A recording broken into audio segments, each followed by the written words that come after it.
Hey everyone!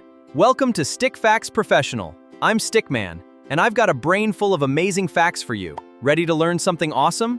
Let's get started. You were there. You laughed. You cried. You learned the sound of your mother's voice before you understood what a voice was. None of it survived. Somewhere in your head is a 2-year stretch of pure experience, and you cannot retrieve a single second of it. Why? Most people assume babies don't remember because babies can't think yet. That feels obvious. It's wrong. The real answer is far stranger. Your brain wasn't empty during those years. It was absorbing language, faces, danger, comfort, faster than it ever will again. The memories were made. They just didn't survive the trip into the rest of your life. Sigmund Freud noticed this over a century ago and called it infantile amnesia. He guessed the mind was repressing painful memories. That guess was wrong. But the boundary he spotted was real, and it took 100 years of neuroscience to explain it. So what's actually happening? In the 1980s, psychologist Carolyn Rovi Collier tied a ribbon from an infant's ankle to a mobile. Kick your leg, the mobile spins. Babies as young as 2 months learned this in minutes. Weeks later, she brought the same babies back. Their legs started kicking immediately. Some retained the memory for over a month. A baby too young to speak was still forming real memories. So the problem isn't that babies can't remember. The problem is that you can't access what they remembered. It's not a blank tape. It's a tape that exists, but the player meant to read it back was never built. Your hippocampus stitches moments into long-term memory. As an infant, it wasn't finished. New cells were being born inside it faster than at any other point in your life. A neuroscientist named Paul Franklin at the University of Toronto trained young mice to fear a specific environment. In adult mice, the memory held for weeks. In infant mice, it vanished within days.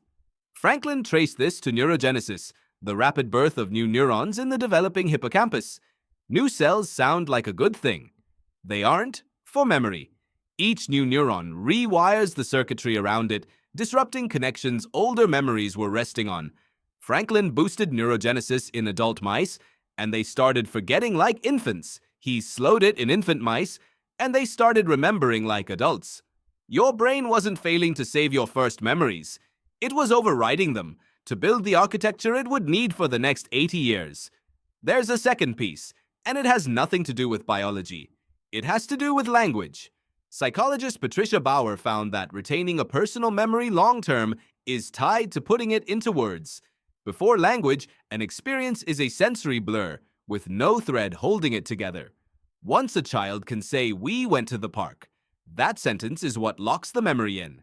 This is why your memories don't fade in gradually. They switch on around the time you started forming sentences, the same window where neurogenesis finally slows down. Does that mean everything before is gone forever? Not entirely. Some traces survive as feeling instead of story. You may not remember your mother's face from those months, but the part of you that learned to relax at her voice never unlearned it. A memory with the label torn off.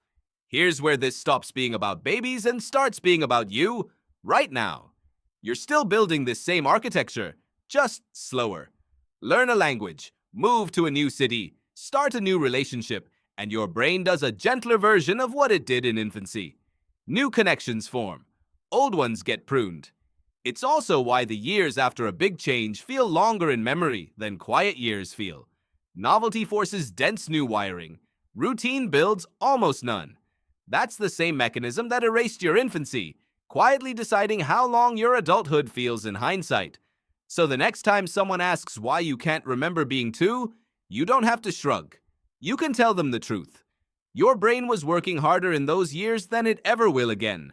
It was building the equipment it needed to remember anything at all, and clearing the construction site behind it.